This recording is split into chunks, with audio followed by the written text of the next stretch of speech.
රූපයේ දැක්වෙන්නේ අප රට මුදා ගැනීමට සිය ජීවිතය පවා කැප කළ වීරවරයෙකි. මොහු සම්බන්ධ නිවැරදි ප්‍රකාශය තෝරන්න. මොහුට මරණ දඬුවම නියම විය. මොහුට මරණ දඬුවම නියම විය. කවුද මේ? මේ ඉංග්‍රීසි ජාතීන්ට විරුද්ධව කටයුතු කළා කියලා අන්තිමේට මරණ දඬුවම හිමි වුණා නේද? මොහු ශ්‍රී වික්‍රම රාජසිංහ නමින්ද රජ වුණේ. මෙයා දවසක් රජ වුණා. කානමින්ද? ශ්‍රී වික්‍රම මේ ඉන්නේ යා මේ අර ඒ දවස්වලදී මුද්‍රණයකට මුද්‍රණය වුණා. ඒක එතකොට යා මේ ශ්‍රී වික්‍රම සර්වසිද්ධි කියන නමින් තමයි රජ වුණේ දවසක්. ශ්‍රී වික්‍රම සර්වසිද්ධි කියලා. එහෙනව නේද? මේ 43 වෙනි එකේ ශාකවල මුල් මඟින් ශාකයට අවශ්‍ය ජලය උරා ගන්නා බව හඳුනා ගැනීමට කරනු ලබන ක්‍රියාකාරකම සඳහා අවශ්‍ය දේවල් පමණක් ඇතුළත් පිළිතුර තෝරන්න. මොනවද පමණක් ඇතුළත් මොනවද? කුඩලු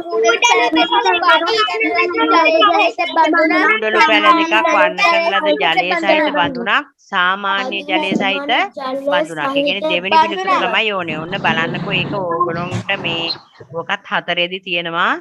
We will take some water in a glass tumbler and put 5 to 6 drops of red ink in it. එකතු කරනවා පාට එකතු කරනවා. As you see, ink gets evenly diffused in water. Now we dip a branch of balsam plant in colored water. We will leave this arrangement undisturbed for a few hours.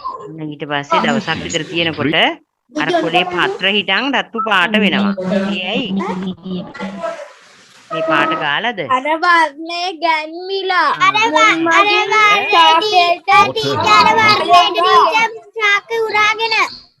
මුල් මඟින් ඒ වර්ණවත් මේ ජලය උරාගෙන පිටි තුන්වෙනි පිළිතුර. ඊළඟට 45 පතල් කර්මාන්තයේදී අවශ්‍ය උපකරණයකි. මොකද්ද?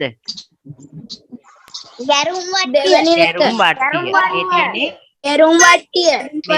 මොකද්ද? මේ තියෙන්නේ මොකද්ද කියන්න බලන්න. බුරුමය. බුරුමය.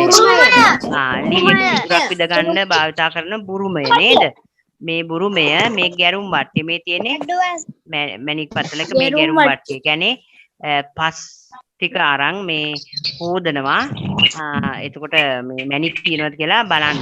ඒකට කියනවා ගැරුම් වට්ටිය. මේක සිදුරු තියෙනවා මේ වට්ටියේ. එකෙන් පස්සේ ඉදිලා ජලයට යනවා. එතකොට ගල් ටික ඉතුරු වෙනවා. එකෙන් මැණික් ගල් තෝර ගන්නවා නේද? එතකොට මේ තමයි මොකද්ද? ඔයාලට පේන විදිහට කියන්න බලන්න මේ මොකද්ද කියලා.